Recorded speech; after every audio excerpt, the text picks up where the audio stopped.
नमस्कार दोस्तों। स्वागत है आप सभी का आज के हमारे एडिटोरियल डिस्कशन में। आज दिनांक है दोस्तों 1 सितंबर 2022 और आज हम चर्चा करने वाले आज में मुख्य आय अभिव्यक्ति के बारे में उन लेखों पर चर्चा करेंगे जो हमारे परिचय की दृष्टि से महत्वपूर्ण है। यहाँ पर देख सकते हैं लेख तो यहाँ पर आए हैं, पर हम इसमें जो मुख्य लेख है उन्हीं को देखेंगे। जिस प्रकार की ये कोई हमारे परिचय की दृष्टि से इतना महत्वपूर्ण नहीं, उत्तर मुंह में बिखर दिए कांग्रेस।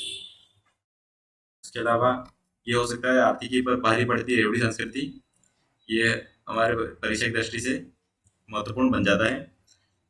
उसके अलावा बहुमूल्य जीवन का समझे मोल, ये भी परिचय की दृष्टि से भी थोड़ा महत्वपूर्ण हो ही जाता है हमारे जो विचार है उनको लेकर, परंतु ये हमारे लाइफ को लेकर भी बहुत महत्वपूर्ण हो जाता है क्योंकि इसमें जो बहु जीवन का बारे में बताया गया है, जो लोग डिप्रेशन में रह जाते हैं या आत्महत्या करते हैं उनके ऊपर किस प्रकार से हम कुछ हमारे विचारों को या फिर खुद को कैसे उन पर कंट्रोल कर सकते हैं या हमें क्या करना चाहिए, उस पर कुछ बातें की कही गई है जो कि हमारी लाइफ के लिए भी महत्वपूर्ण हो जाता है।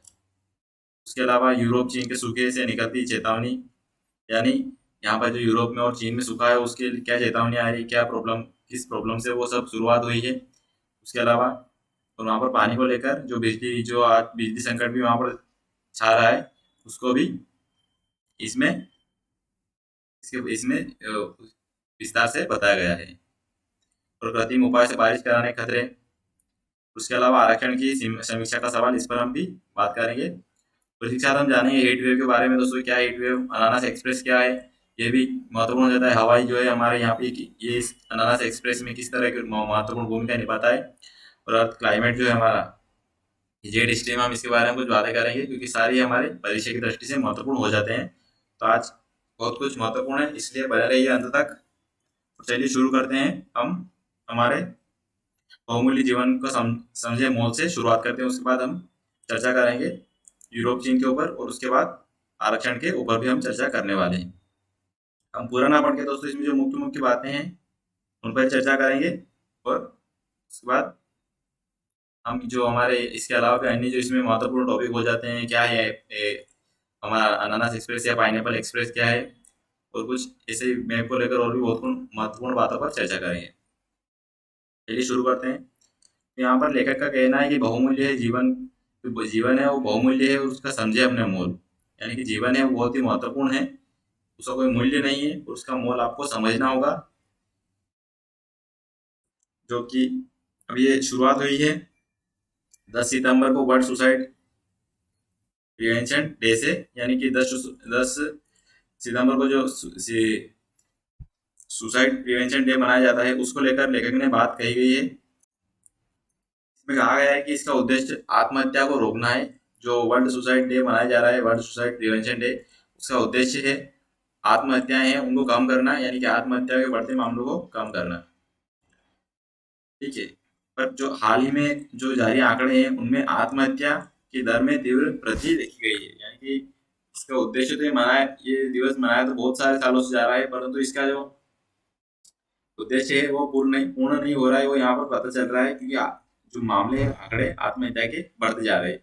अब जो तीव्र वृद्धि जो इसमें देखी गई है उसमें देखते हैं कि नेशनल क्राइम रिकॉर्ड ब्यूरो जो के अनुसार जो भारत में 2020 में आत्महत्या के कुल 1,53,052 मामले दर्ज किए गए, यानी कि जो टोटल 2020 में मामले दर्ज किए गए थे वो कितने थे, 1,53,052, और जबकि 2021 में 7% अधिक, यानी कि कुल 1,64,033 मामले दर्ज किए गए। और महाराष्ट्र में जो है दोस्तों वो आत्महत्या के सर्वाधिक मामले हैं, वो तमिलनाडु और मध्य प्रदेश उसके बाद दूसरे और तीसरे नंबर पर क्रमागत आते हैं। यहाँ पर दोस्तों ये है कि आत्महत्या का विचार आना एक सामान्य समस्या है और ज्यादातर लोग इसे तब महसूस करते हैं जब वे किसी तनाव में होते हैं और या फिर किसी परेशानी से गुजर रहे होते हैं, तब ये विचार ज्यादा प्रबल होते हैं। हालांकि जैसे हमने देखा है कि एक सामान्य समस्या है क्योंकि हर किसी को, यह लोग सभी अधिकतर लोग इस परेशानी को महसूस करते हैं क्योंकि सभी के जीवन में कभी ना कभी समस्याएं आती ही है। किसी के जीवन में कम आती है, किसी के जीवन में ज्यादा आती है। तो यहाँ पर बात यह है दोस्तों कि आत्महत्या मृत्यु का सबसे निरोध्य कारण नहीं है, यानी कि मृत्यु का ऐसा कारण नहीं जिसको हम रोक नहीं सकते, क्योंकि बीमारी से, हार्ट अटैक या किसी भी एक्सीडेंट से इसको हम नहीं रोक सकते। अगर होना होगा तो हम उसको बचा जरूर सकते हैं डॉक्टरी इलाज से, पर आत्महत्या को हम होने से पहले भी रोक सकते हैं। इसलिए ये एक सबसे निरोधी कारण है, यानी कि इसे रोका जा सकता है। और अगर आगे बढ़े तो आत्महत्या को रोकने की सरकार का काम नहीं है, ये भी पता चलता है कि बहुत सिर्फ सरकारें यहाँ पर मतलब आत्महत्या के लिए कैंपेन चलाएगी और ये लोगों को समझाएगी, वैसे उससे काम नहीं चल सकता। इससे महत्वपूर्ण ये बन जाता है कि जो हमारी जिम्मेदारी बनती है हम उसको अच्छे से निभाएं इस मामले में।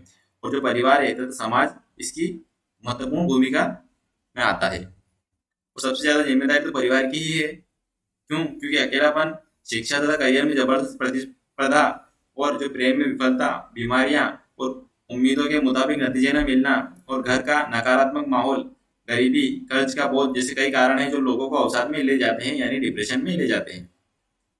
तो जो डिप्रेशन उसके लक्षण भी बहुत साफ नजर आ जाते हैं। शुरुआत में धीरे धीरे नहीं आते हैं, पर धीरे धीरे आपको पता लगने लग जाता है उसके कुछ लक्षण होते हैं। और लक्षणों से अगर आप उनसे अवगत हो लक्षण क्या है तो आपको उसमें पता चल जाएगा कि हाँ इसको डिप्रेशन है या किसी को भी डिप्रेशन है। उसमें कुछ लक्षण को दोस्तों खाना पीने को लेकर कम हो जाता है या फिर कुछ भी बढ़ जाता है। इसके अलावा उसके लक्षण होते हैं तो हम उन लक्षणों के बारे में चर्चा करते हैं। उससे पहले हम उसमें जो अवसाद में जाने के बाद जो संबंधित व्यक्ति है उसके हाव भाव, बोलचाल, उसका व्यवहार बदल जाता है। यानी कि डिप्रेशन में जो भी व्यक्ति होता है उसका हाव भाव बदल जाता है, बोलचाल बदल जाता है और उसका व्यवहार होता है वो बदल बदल जाता है। तो ये परिवर्तन स्पष्ट दिखते हैं, लेकिन परिवार तथा आसपास के लोग पीड़ित की बीमारी की समझ नहीं पाते। यानी कि वो समझ नहीं पाते कि बीमार है, लोग उसको समझते हैं कि थोड़ा परेशान है, सिर्फ यही समझ के उसको छोड़ देते हैं। जबकि ये एक डिप्रेशन का लक्षण होता है, यानी कि एक मानसिक तौर पर अस्वस्थता का निशान दिखते हैं ये। और इसके स्पष्ट चिन्ह कह सकते हैं इसको आप। और यही फिर आगे जाकर आत्महत्या के भी कारण बनते हैं कई अधिकतर मामलों में।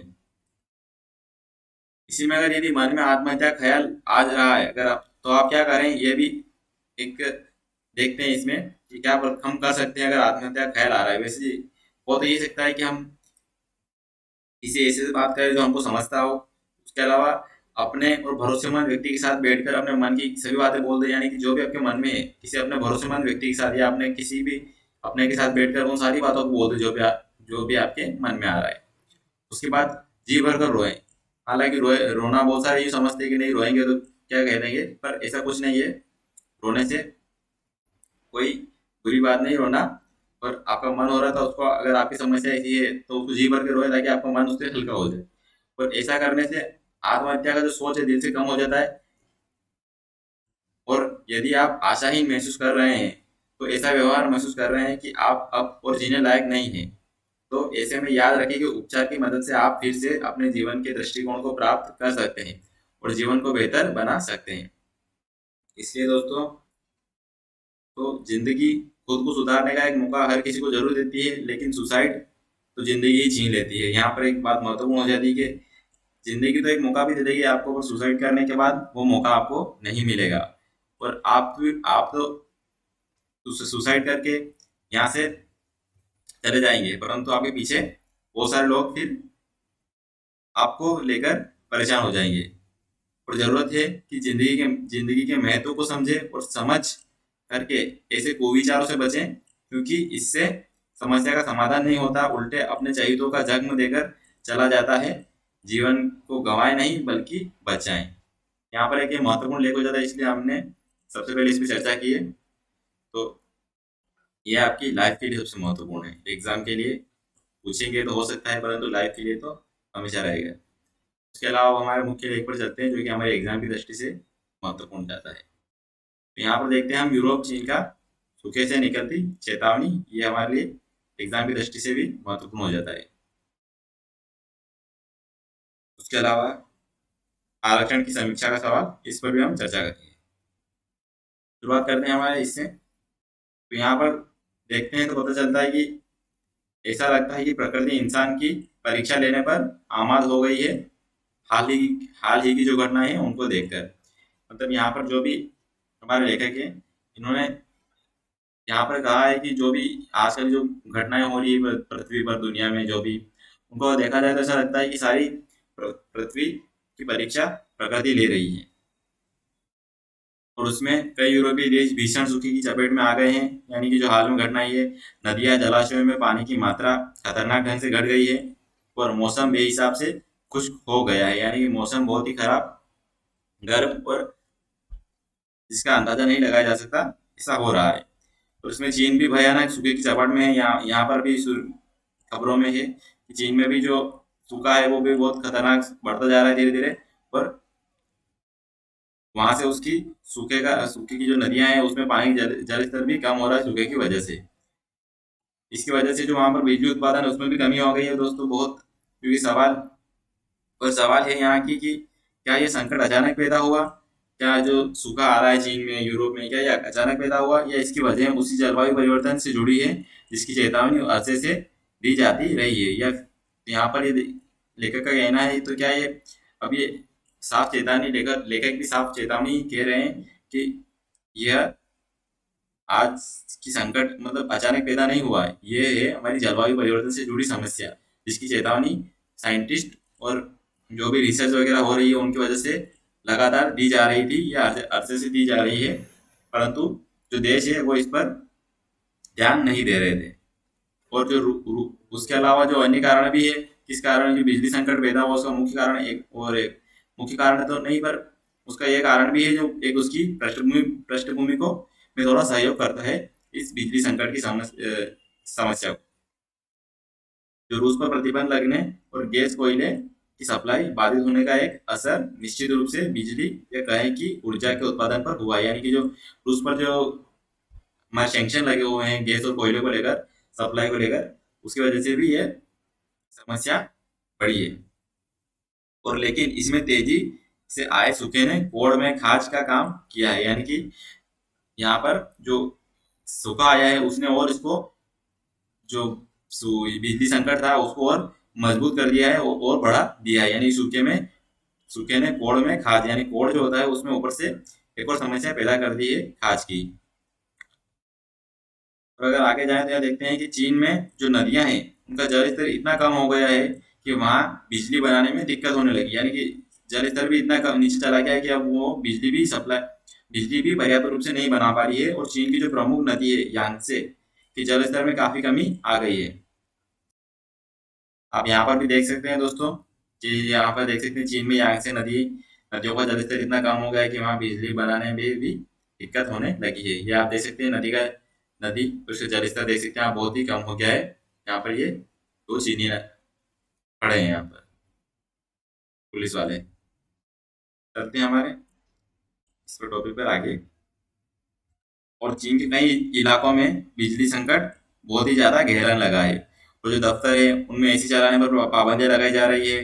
तो इससे जीवन शैली भी लोगों की प्रभावित हो रही है। और अत्यधिक गर्मी में अनियमित बिजली कटौती चीन के निवासियों को ज्यादा परेशानी कर रही है। तो इसीलिए जो ये समस्याएं हो रही है तो उससे निपटने के लिए जो आजकल चीन में भी क्लाउड सीडिंग वगैरह तकनीक का बहुत ज्यादा उपयोग किया जा रहा है। और उससे जो कृत्रिम बारिश कराई जा रही है, आर्टिफिशियल रेन कराई जा रही है क्लाउड सीडिंग से। अब दोस्तों जानते हैं क्लाउड सीडिंग क्या होती है और किस प्रकार से इसमें बारिश होती है, इसको हम देखते हैं। हम यहाँ पर आते दोस्तों सबसे पहले अब हम देखते हैं दोस्तों क्लाउड सीडिंग कैसे किया जाता है। उसमें एक इनिशियल प्रोसेस होती है जो किसी वेपर ये लिक्विड ये सॉलिड देख सकते हैं हम यहाँ पर। ये जो वेपर बोलते हो आप इसको क्रिस्टल बोल दो, सॉल्यूशन मतलब लिक्विड है जो उसके मतलब पार्टिकल्स है, छोटे छोटे टीनी पार्टिकल्स है, वो सारे इकट्ठे हो गए क्रिस्टल। यानी कि सॉल्यूशन से क्रिस्टल का निर्माण यहाँ पर सोल्ट वगैरह होते हैं जिसका उपयोग करके इन सबको एक क्रिस्टल का रूप दिया जाता है और इसको न्यूक्लिएशन कहा जाता है। और ये एक शुरुआती प्रोसेस होती है सबसे पहले। अब ये देख सकते हैं आप यहाँ पर जो क्लाउड है ये आप देख सकते हैं क्या है, ये क्लाउड सारे वाटर ड्रॉप्स ही क्लाउड। अब अगर आपने 10वीं तक पढ़ा होगा तो वहां पर आपने पढ़ा ही होगा केमिस्ट्री में कि जिस प्रकार से ये बारिश की बूंदे हैं जो कि ऊपर उठकर फिर एक अपने संघनन बोल सकते हैं आप उसको, इकट्ठा होकर संघनन होकर और बादल का रूप बनाती है और फिर ड्रॉपलेट्स भारी हो जाती है जिसके कारण नीचे गिरने लगती है बारिश के रूप में। तो यहाँ पर यही किया जाता है, जो ड्रॉपलेट्स होती है ये जो बारिश की बूंदे होती है हवा में, इनको कुछ केमिकल्स की मदद से इनको इकट्ठा करके एक बारिश के रूप में इसका बरसाया जाता है। एटमॉस्फेयर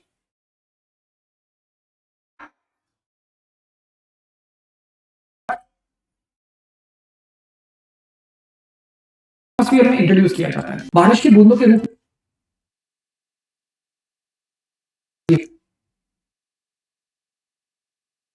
ये हो जाते हैं। अब दो अन्य प्रकार के क्लाउड सीडिंग भी है। इनके बारे में जानने के लिए पहला कमेंट जरूर पढ़ें। के क्रिस्टल से समान है। इस प्रकार बर्फ के क्रिस्टल्स की तरह ये क्रिस्टल्स न्यूक्लियाई के रूप में कार्य करते हैं, जिससे उन पर वाटर वेपर का कंडेंसेशन होता है। क्रिस्टल्स तेजी से आकार में बढ़ते हैं और आखिर में बारिश की बूंदों के रूप में जमीन पर गिरने के लिए काफी भारी हो जाते हैं। अब दो अन्य प्रकार के क्लाउड सीडिंग भी है। इनके बारे में जानने के लिए पहला कमेंट जरूर पढ़ें।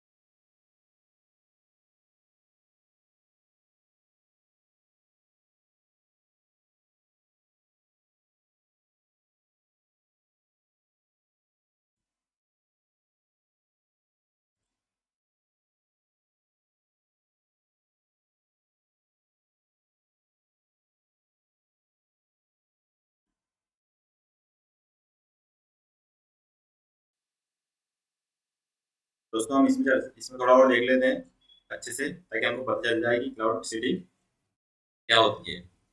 यहाँ पर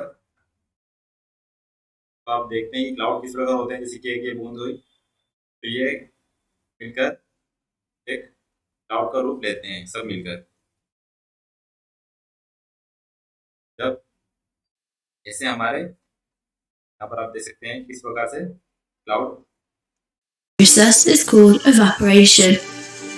As gas is lighter than liquids, this causes the water vapour to rise up away from the surface.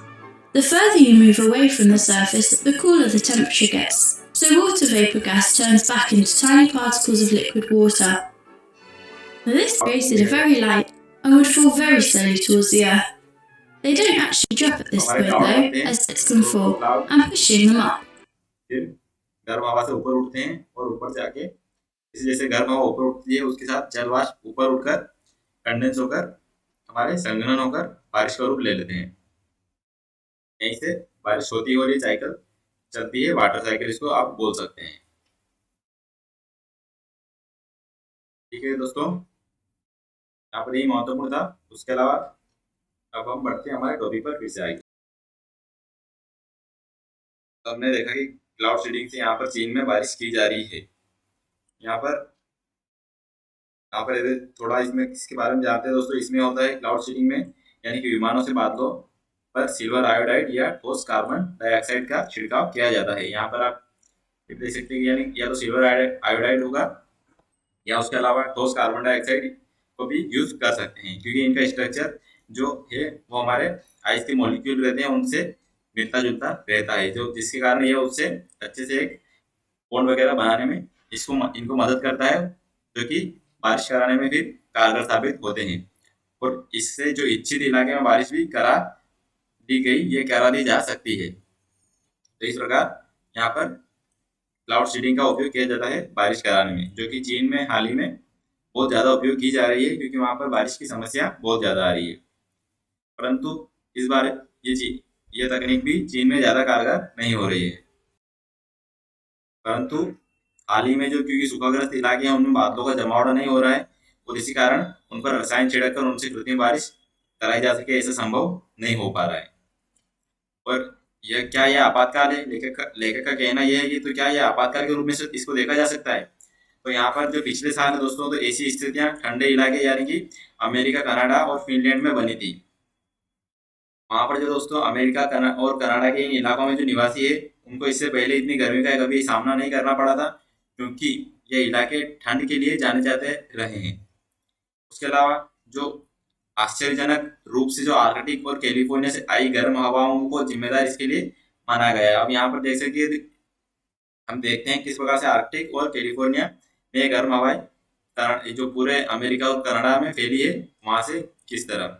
ये देख सकते हैं आप यहाँ पर, ये आर्कटिक एरिया हमारा ऊपर का, ये यहाँ पर हमारा देख सकते हैं आप, ये आपको आर्कटिक पता ही होगा। और ये आप यूएसए का कैलिफोर्निया वाला एरिया है, ये आप देख सकते हैं यहाँ पर, ये कैलिफोर्निया। और यहाँ से जो गर्म हवाएं हैं,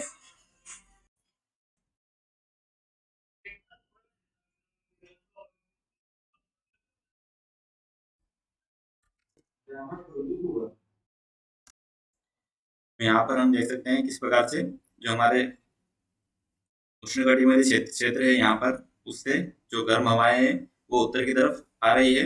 और जो जेट स्ट्रीम है, आप यहाँ देख सकते हैं जेट स्ट्रीम जो हमारे आर्कटिक क्षेत्र में घूमती रहती है, तेज हवाएं गर्म, वो उनको सहयोग दे रही है। उनकी वजह से मतलब इसमें यहाँ पर सहयोग मिल रहा है, और यह और तेजी से यहाँ पर अपने जो गर्मी है उसको ज़्यादा, और इस वजह से उसमें इजाफा हो रहा है कुछ कारणों से। यहाँ पर हवाई है, इसी क्षेत्र में दोस्तों हवाई भी आ जाता है, जिसके कारण ये आप देख सकते हैं यहाँ पर हवाई, यहाँ से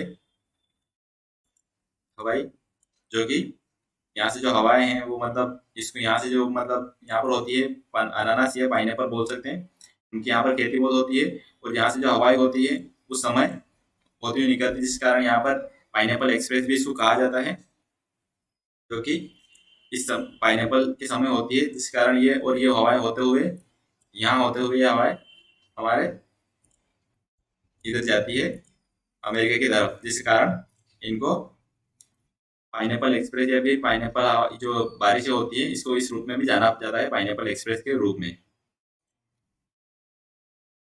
और आप यहाँ पर भी देख सकते हैं इस इमेज में किस प्रकार से जेट स्ट्रीम या आर्कटिक क्षेत्र के ऊपर पूरी, जो आप ये रेड कलर की लाइन देख सकते हैं ये घूम रही है यहाँ पर, ये पूरी रेड कलर की लाइन है, जो कि इनका रूट थोड़ा बहुत ऊपर नीचे भी हो रहा है। तो इस प्रकार से ये जेट स्ट्रीम भी आपने देख ली। इसके अलावा आगे बढ़ते हैं, हम देखते हैं कि जो ये हमारी आर्कटिक और कैलिफोर्निया से जो आई गर्म हवाओं को जिम्मेदार इसके लिए माना जाता है, जो कि गर्मी का वहां पर बढ़ी थी अमेरिका और कनाडा के इलाकों में। उसके अलावा यानी जो मौसमी आपातकाल की संज्ञा भी इसको दी जाती है, इस प्रकार की घटनाओं को मौसमी आपातकाल की संज्ञा दी जाती है जब अत्यधिक रूप से मौसम गर्म या ठंडा हो जाता है तब। और दुनिया में जो क्लाइमेट इमरजेंसी की नौबत भी क्यों पैदा हुई इसके बारे में जानते हैं, तो साल 2019 में एक अंतर्राष्ट्रीय जर्नल बायोसाइंस ने भारत समेत दुनिया के 153 देशों के 11,000 से अधिक जो वैज्ञानिकों के बीच एक शोध कराया था।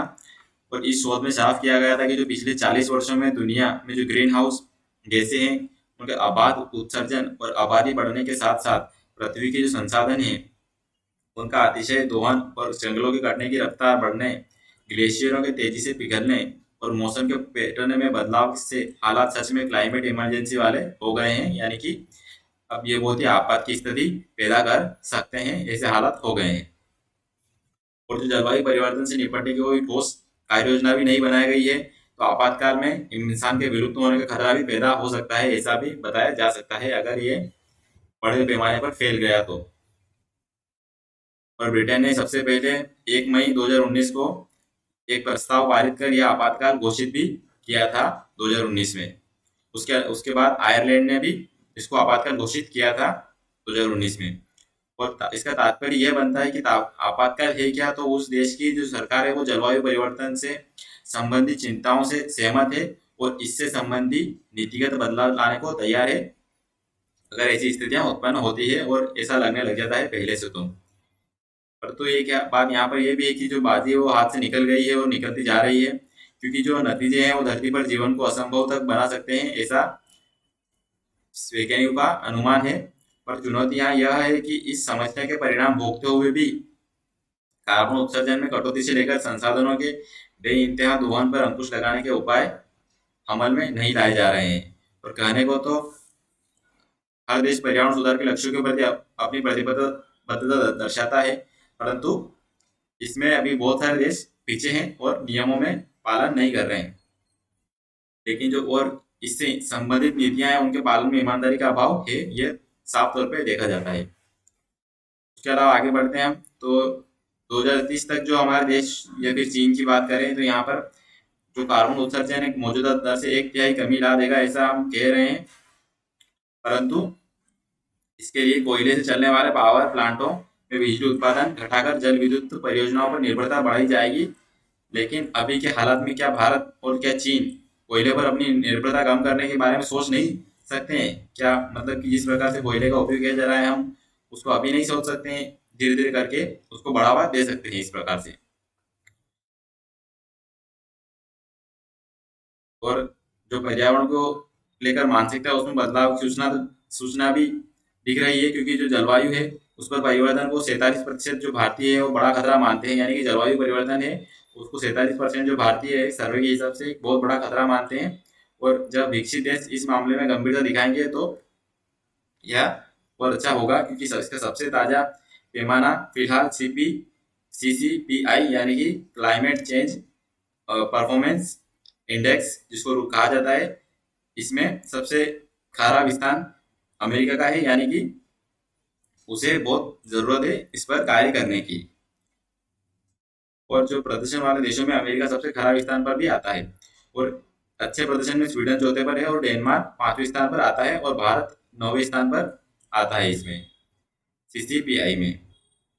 तो असल में जलवायु परिवर्तन का संकेत जो हमारे सारे अनुमानों से भी अधिक ज़्यादा भयावह हो सकता है। और इसके परिणाम भी या इसके कुछ आप देख सकते हैं शुरुआती संकेत भी दिखने लगे हैं, जो कि चीन यूरोप में सूखे को देखकर आराम से अनुमान इसका लगाया जा सकता है कि यह संकट अब हमारे सिर पर आ चुका है और हो सकता है कि यह भविष्य में इससे भी बड़ा रूप ले ले। यहाँ पर दोस्तों ये आप देख सकते हैं कृत्रिम उपायों से बारिश कराने के खतरे क्या क्या हैं। तो जो कश्मीर में बादल फटने की जो समस्याएं थी उसका भी अनुमान लगाया जा रहा है कि यह एक तरीके से साजिश भी हो सकती है, जो कि इसको कराया गया हो, क्योंकि वहां पर जब जो वहां पर है मौसम विभाग, उसका पहले से इसका पता ना लगाना, क्योंकि तुरंत तो बादल इकट्ठा नहीं हुए होंगे, इसके लिए एक प्रक्रिया होती है जिसके कारण ये बादल इकट्ठा होते हैं। और उसमें अगर बादल इकट्ठा अगर ऐसी प्राकृतिक चीजें होती है, तब वहां पर पहले से अनुमान लगाए जा सकते हैं कि हाँ यहाँ पर बादल ज्यादा इकट्ठे हो रहे हैं या कम इकट्ठे हो रहे हैं, और यहाँ पर आने वाले समय में घटनाएं हो सकती है। इसी कारण इनको जो एक साजिश के रूप में भी देखा जा रहा है, परंतु इसका भी कोई पुख्ता सबूत नहीं है। और इसको आप यहाँ पर पढ़ सकते हैं। इसके अलावा कि ब्रिटिश चैरिटेबल संस्था की क्रिश्चियन एड का आकलन है कि पिछले साल दुनिया के विभिन्न देशों को 10 बड़ी मौसमी आपदाओं ने बाढ़, आगजनी, तूफान, सूखे और लू के रूप में सताया, और जिससे 170 अरब डॉलर से ज्यादा का नुकसान भी हुआ। और इनमें 1000 से ज्यादा लोगों की मौत भी हुई और 13 लाख से ज्यादा लोग विस्थापित हुए हैं। इस प्रकार ये हमारी कृत्रिम बारिश से जुड़ा हुआ कुछ इस पे हमने चर्चा की, किस प्रकार कृत्रिम बारिश होती है सिल्वर आयोडाइड और ठोस कार्बन डाइऑक्साइड को छिड़काव करके, और क्या है इसके कारण क्या है, और किस प्रकार से जो हमारा जलवायु परिवर्तन हो रहा है उस कारण जो समस्या आ रही है, और जो आपातकाल हो सकता है मौसमी आपातकाल, वो क्या, उससे हम क्या क्या कर सकते हैं, और उसके जो लक्षण है वो दिख रहे हैं इस प्रकार। तो यहाँ पर हम दोस्तों पाइनएप्पल एक्सप्रेस के बारे में जानते हैं, और हवाई हमने देखा ही है यहाँ पर किस प्रकार से।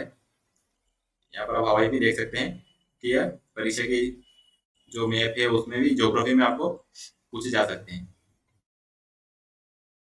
यहाँ पर ये देख सकते हैं आप हवाई प्रशांत सागर, ये प्रशांत महासागर में आप यहाँ पर, और ये आर्कटिक क्षेत्र है। यहाँ पर हम आर्कटिक क्षेत्र में देख सकते हैं यहाँ पर जो हवाएं हैं जेट स्ट्रीम यहाँ पर ही घूमती रहती है आर्कटिक के।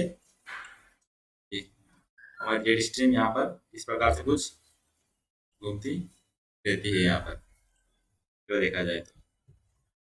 और ये गर्म और तेज हवाएं होती है, जो कि इसका पता द्वितीय विश्व युद्ध के समय लगाया गया था।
तो इस प्रकार इसका पता लगाया गया था। उसके बाद दोस्तों हम जाते हैं पाइनएप्पल एक्सप्रेस के ऊपर। पाइनएप्पल एक्सप्रेस क्या है, जो कि इसको भी आप एक प्रीलिम्स के लिए महत्वपूर्ण हो जाता है और प्रीलिम्स में भी पूछ लिया जाता है। पर ज्योग्राफी में अगर आप आंसर दे रहे हैं तो उसमें भी इसका भी उपयोग कर सकते हैं, अपने जवाब में इसको लिखकर एक अच्छे जवाब के रूप में इसको बना सकते हैं। तो जानते हैं पाइनएप्पल एक्सप्रेस के बारे में। दोस्तों पाइनएप्पल एक्सप्रेस जो कि कैलिफोर्निया के मतलब पाई जाती है, मुख्य रूप से कैलिफोर्निया आती है। और यहाँ पर आप देख सकते हैं कि ये अलग प्रकार की मौसम की एक भारी प्रभाव डालने वाला है, यानी कि एक मौसम पर एक प्रभाव डालती है पाइनएप्पल एक्सप्रेस। और एक इसको हम देखें तो एक वायुमंडलीय नदी है, या फिर एक जैसे कि धाराएं होती है, वायुमंडलीय धाराएं, उनको ही पाइनएप्पल एक्सप्रेस के रूप में जाना जाता है, क्योंकि इस प्रकार से इधर होते हुए आती है, हमारे नॉर्थ साइड में आती है, उष्णकटिबंधीय क्षेत्रों की तरफ से उत्तर की तरफ बहती है। और ये वातावरण में एक संकीर्ण क्षेत्र का निर्माण करती है, जो उष्णकटिबंधीय से उत्तर की ओर नमी का परिवहन करती है। और जो हवाई है, जो कि हमने देखा था मैप पर, हवाई के आसपास उष्णकटिबंधीय प्रशांत क्षेत्र में जो नमी का निर्माण होता है, के कारण जो अनानास भी उगते हैं, और उन्हीं अनानास के चलते इसको, या पाइनएप्पल उगते हैं उसी अनानास के चलते इसको पाइनएप्पल एक्सप्रेस कहा जाता है। और प्रचलित हवाएं जो नमी है, उस नमी की नदी बनाने के लिए उष्णकटिबंधीय जल वाष्प के गर्म बैंड ले जाती है, यानी कि वहां से ये जो गर्म हवाएं होती हैं उनको उठाकर उनके एक बैंड के रूप में ले जाती है। और यह जो बैंड है या फिर इसको धारा, वो उत्तर पूर्व की ओर बहती है, यानी कि उत्तर पूर्व इधर से, इस जगह से यह उत्तर पूर्व की तरफ बहती हुई जाती है, अमेरिका से होते हुए, और कैलिफोर्निया और उत्तरी प्रशांत में तट पर अपना रास्ता बनाती है। यानी कैलिफोर्निया और उत्तरी प्रशांत के तट पर, जो आप यहाँ देख सकते हैं कैलिफोर्निया, यहाँ पर ये आप देख सकते हैं, यहाँ पर कैलिफोर्निया और उत्तरी प्रशांत इसके तट पर रास्ता बनाते हुए जाती है। फिर और इसको यहाँ दिखा गया, नीचे दिखा गया, जो पश्चिमी अमेरिका में जो उच्च दबाव और पूर्वी प्रशांत क्षेत्र में जो कम दबाव, यहाँ पर आप देख सकते हैं ये लो प्रेशर एरिया और ये हाई प्रेशर एरिया, यहाँ पर उसके बनने से जो प्रशांत नमी को पश्चिमी तट की ओर ले जाने में मदद करता है। यानी कि यहाँ से जो हवाएं हैं और जेट स्ट्रीम का सहारा लेकर ये हवाएं इधर पश्चिम से प्रशांत की नमी को, उष्णकटिबंधीय प्रशांत की नमी को पश्चिम की तट की तरफ ले जाने में मदद करते हैं, और यह एक मजबूत ध्रुवीय जेट स्ट्रीम के साथ इसका सहयोग करते हुए आगे बढ़ते हैं। तो यहाँ पर आप देख सकते हैं ये किस प्रकार से ये रेड लाइन आपको दिख रही होगी, इसमें इसके सहारे सहारे ये पाइनएप्पल एक्सप्रेस, या जो हवाएं होती गर्म हवाएं, वो यहाँ पर आती है कैलिफोर्निया के तट पर, और फिर आगे बढ़ती हुई जाती है इसी प्रकार। ये महत्वपूर्ण था दोस्तों कि पाइनएप्पल एक्सप्रेस क्या है। तो पढ़ते हैं फिर से हमारे टॉपिक पर आगे, और अब हम बात करेंगे आरक्षण के मुद्दे पर। क्या है आरक्षण का मुद्दा, और जो इसके बारे में संविधान में या फिर संविधान सभा ने सोचा था, और किस प्रकार से इसकी समीक्षा का सवाल उठता है, उसको हम चर्चा करने वाले। तो जाति आधारित जो या आर्थिक किसी भी प्रकार के आरक्षण की बात करते हुए अब यह देखना जरूरी हो गया है कि आरक्षण अपने उद्देश्यों में कितना सफल हो रहा है। लेखक का कहना यहाँ पर यह है कि इसको अब इसकी समीक्षा करने की जरूरत है। क्या आरक्षण अपने उद्देश्यों में सफल हो रहा है, कितना हो रहा है और कितना नहीं हो रहा है, इसके बारे में। क्योंकि हाल ही में सर्वोच्च न्यायालय द्वारा जो आर्थिक आधार पर 10% आरक्षण की वैधानिक चुनौती देने वाली जो याचिका थी सुप्रीम कोर्ट में, उस पर सुनवाई का निर्णय भी लिया है, और यह विषय पुनः चर्चा में आ गया है।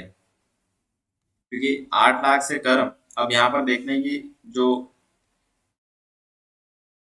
यहाँ पर है कि जो इकोनॉमिकल वीकर सेक्टर है, वीकर सेक्टर है वो क्या है और किस प्रकार से उनको यहाँ पर इस श्रेणी में बांटा जाता है। तो वहां पर 8 लाख है, या 8 लाख से कम वार्षिक आय वाले, जो एक निश्चित मात्रा से कम जमीन का स्वामित्व रखने वाले परिवार के लोग इस आरक्षण के लिए पात्र होते हैं, या इकोनॉमिकल वीकर सेक्टर में आते हैं, और उन्हीं को इस आरक्षण का पात्र माना जाता है।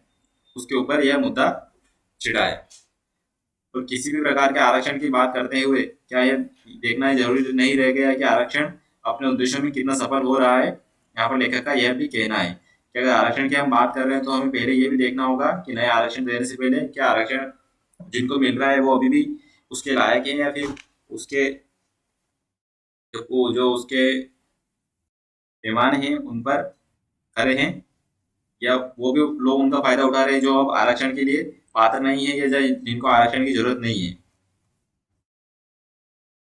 तो दरअसल देखा जाए तो संविधान में जो आरक्षण की व्यवस्था है वो देने का मुख्य उद्देश्य भारतीय समाज में जो असमानता है उसको समाप्त करने तथा निम्न एवं पिछड़े वर्गों को जीवन के हर क्षेत्र में अवसर की समानता देना उद्देश्य इसका था। परंतु आजादी के बाद संविधान में जाति आधारित आरक्षण का प्राविधान किया गया जो कि तात्कालिक सामाजिक शैक्षणिक परिस्थितियों के अनुसार काफी हद तक उचित था।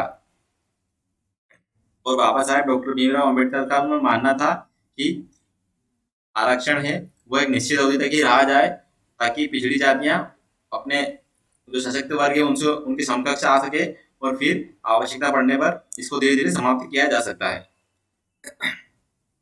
परंतु इसी कारण उन्होंने जो आरक्षण के विषय में यह तय किया था कि हर 10 वर्ष पर आरक्षण से पड़ने वाले अच्छे बुरे प्रभावों की समीक्षा भी की जाएगी। जो तथ्य सामने आएंगे उनके आधार पर भविष्य में आरक्षण के दायरों को सीमित या पूर्णतः समाप्त करने पर विचार किया जाएगा। पर जाने क्यों जो कभी भी ऐसी समीक्षा नहीं हुई और आधिकारिक रूप से देश आज भी इस बात से अनभिज्ञ है कि आरक्षण से समाज को लाभ हो रहा है या नहीं। यानी कि जो समीक्षा है वो आज तक हुई नहीं जिनका कहा गया था हमारे संविधान निर्माताओं के द्वारा। और इसीलिए जो संविधान निर्माताओं ने सोची थी वह सीमित होने के बजाय अब और बढ़ता जा रहा है आरक्षण का मुद्दा। आज आरक्षण जाति आधारित राजनीति करने वाले दलों और नेताओं के लिए एक तुष्टीकरण का एक बड़ा औजार भी बन गया है। अब लोग जो राजनेता है वो अपना स्वार्थ सिद्ध करने के लिए इसको उपयोग करने लगे और ऐसे कई दल हैं जिनके अस्तित्व का आधार ही आरक्षण है। और अगर आगे देखें तो इस बात की पुख्ता तौर पर जरूरत महसूस होती है कि आरक्षण की समीक्षा हो तथा उसके हानि लाभ का आकलन कर उसके वर्तमान स्वरूप को कायम रखने या न रखने का निर्णय लिया जाए। डॉक्टर अम्बेडकर की भी यही इच्छा थी और इसी के लिए उन्होंने समय समय पर आरक्षण की समीक्षा की प्रावधान भी किया था। और यह सही है कि समाज की जो कथित निम्न जातियां हैं वो तमाम लोग आज भी अक्षम और विपन्न होकर जीने को मजबूर हैं। परंतु यहाँ पर एक बात यह भी आती है कि जो इन जाति और जनजातियों में जो अब ऐसे लोग की भी कमी नहीं है जो कि आर्थिक सामाजिक शैक्षणिक हर तरह से सशक्त हो चुके हैं, जिनकी पीढ़ियों में कोई एक भी लग गया है कार्य करने, उनमें उनके घर में ऐसे बहुत सारे लोग हैं जो कि अपने सशक्त रूप इसमें सशक्त हो गए हैं, परंतु अब भी जो आरक्षण का फायदा उठा रहे हैं और जो उनकी जातियों में जो कमजोर वर्ग लोग हैं वो अब भी उससे वंचित हुए हैं। तो इसीलिए इसका एक समीक्षा की जानी चाहिए कि किस प्रकार से अब, क्योंकि जो पहले जो पैमाने थे आज वो पैमाने बदल गए हैं आरक्षण के, इसलिए उन व्यक्ति को आरक्षण मिलना चाहिए जो आज भी इनमें कमजोर है। और जो कि अब लोग इसमें जो देखा जाए तो आर्थिक सामाजिक शैक्षणिक हर तरह से सशक्त हो चुके हैं, पर बावजूद इस उन्नति के जाति आधारित आरक्षण के कारण बदस्तूर उन्हें भी आरक्षण का लाभ मिलता जा रहा है। और ऐसे ही लोगों के लिए 1992 में जो सर्वोच्च न्यायालय ने क्रीमी लेयर शब्द का इस्तेमाल भी किया था कि ऐसे लोग जो आरक्षण के लिए इस कैटेगरी में आते हैं, पर जो इन सभी जो जिनके आर्थिक स्थिति और सामाजिक शैक्षणिक स्थिति पर वो मजबूत हो गए हैं उनको अब क्रीमी लेयर में डाला जाएगा। और इसी के लिए शब्द क्रीमी लेयर 1992 में सर्वोच्च न्यायालय द्वारा इस्तेमाल किया गया था। और इसी के तहत सर्वोच्च न्यायालय ने कहा था कि क्रीमी लेयर यानी कि संवैधानिक पद पर आसीन पिछड़े तबके के व्यक्ति के परिवार एवं बच्चों को आरक्षण का लाभ नहीं मिलना चाहिए। यानी कि जो भी सरकारी पदों पर आसीन है या जो जिनको आरक्षण से शैक्षणिक वर्ग जो शैक्षणिक रूप से मजबूत हुए हैं और अपना जीवन निर्वाह अच्छे से कर रहे हैं, आर्थिक स्थिति जिनकी बहुत अच्छी मजबूत हो गई है, उनको अब इसका लाभ नहीं मिलना चाहिए। पर लेकिन क्यों सर्वोच्च जो क्रीमी लेयर है उसकी परिभाषा पर अभी तक अमल नहीं किया गया राजनीतिक दलों द्वारा और सियासी महकमे द्वारा, और आज तक सियासी महकमा इसमें हिचकता रहा है और घबराता रहा है। सर्वोच्च न्यायालय की बात यहाँ पर एक इस विषय में कोई सवाल न उठाए, इसके लिए क्रीमी लेयर की आय में भारी भरकम इजाफा कर उसकी परिभाषा को भी बदल दिया गया है। यानी कि जो सर्वोच्च न्यायालय ने कहा था उसकी परिभाषा को भी आज बदल दिया गया है और समय को जरूरत है कि आरक्षण की वर्तमान जाति आधारित व्यवस्था को समीक्षा की जाए जो देश में जातिगत राजनीति का एक उपकरण बनकर रह गई है, ताकि जो बाबा साहेब भीमराव अम्बेडकर है उन्होंने जो कहा था उसको भी ध्यान में रखकर इसकी समीक्षा की जाए, ताकि जो लोग जो अभी भी वंचित है उस फायदे से उनको मिले, ना कि उन्हीं को ये फायदा मिलता रहे जिन्होंने इसका फायदा उठाकर अपनी स्थिति मजबूत की है, और उसी तबके के अन्य व्यक्ति अभी भी उसी स्थिति में ना जिए जिस स्थिति में वह पहले थे। इसलिए आज आरक्षण की समीक्षा एक महत्वपूर्ण कार्य बन गया है जो कि सरकार को करना चाहिए। तो इसी के साथ हमने सारा यहाँ पर इसके ऊपर चर्चा की कि आरक्षण के ऊपर यूरोप चीन से सूखे की इसके ऊपर चर्चा कर ली है। तो जो हमारे मुख्य मुद्दे थे उन पर आज हमने इस चर्चा की, और अब ये अन्य लेख बच रहे हैं, इस पर आप पढ़ सकते हैं जो कि रेवड़ी संस्कृति को लेकर है, और अन्य को आप देख सकते हैं। तो इस प्रकार आज का वीडियो यहीं पर खत्म होता है। मिलते हैं फिर अगले वीडियो में, तब तक के लिए धन्यवाद।